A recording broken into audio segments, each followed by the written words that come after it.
I am making Chrysler White PW7, and a lot of people think, like, can't you just order that from Chrysler? Doesn't Chrysler just make it and you buy it and you paint it?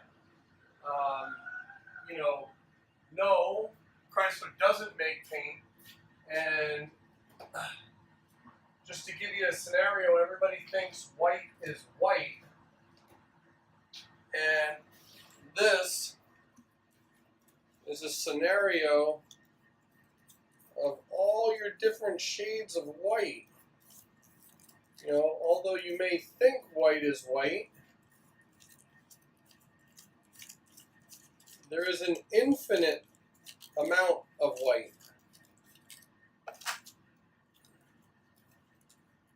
Every white is just a shade different.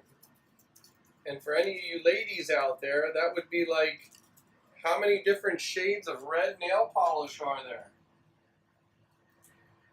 There are multiple, countless shades. So, when you're trying to paint a car, it is very important that you follow the formula, because if you have 2 drops of a tint or 4 drops or whatever, less or more, you change the color, which means you just created a new color and not the color that the paint company said it's supposed to be. So that's a little bit of white. That's called Snow White.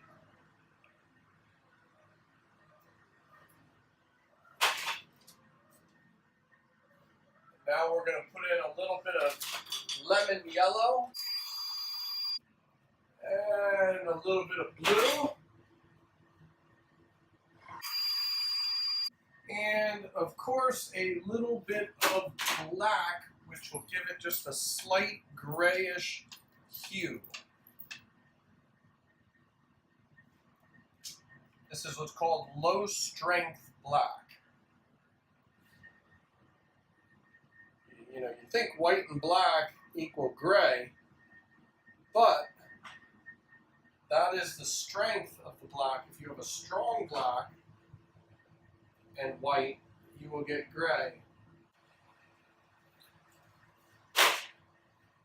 Now I've just mixed those toners together, and because I use water-based paint, you don't want to use a wooden paint stick to mix it. You want to use a metal one. Reason why is the colors will soak into the pores of the wood and create an undermix.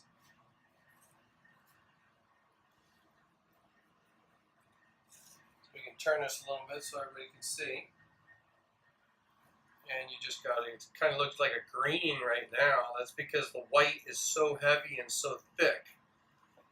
You have to really mix it up real good to get the white to come up through the paint and mix in all the other.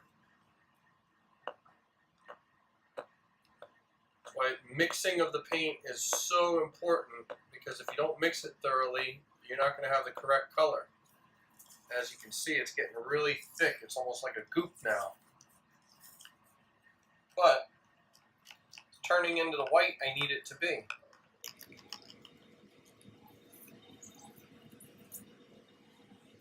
you can still see on the stick the black and the blue that need to come off the stick to get mixed back in. And then you stir away. Then it's important, you see the side of the cup, you got to take the stick, kind of clean the side of the cup as well. And of course you got to clean the bottom of the cup to make sure that all the white is mixed thoroughly.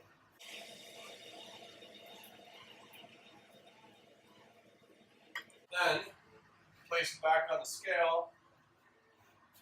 And then the system tells you how much of the reducer to put in. Now white, because it's so thick and we don't want it to do what's called modeling, which is it like creates little bumps in the surface of the white, I over-reduce it a little bit to thin it out. Makes me have to put an extra coat on, but then it's a nice flat finish.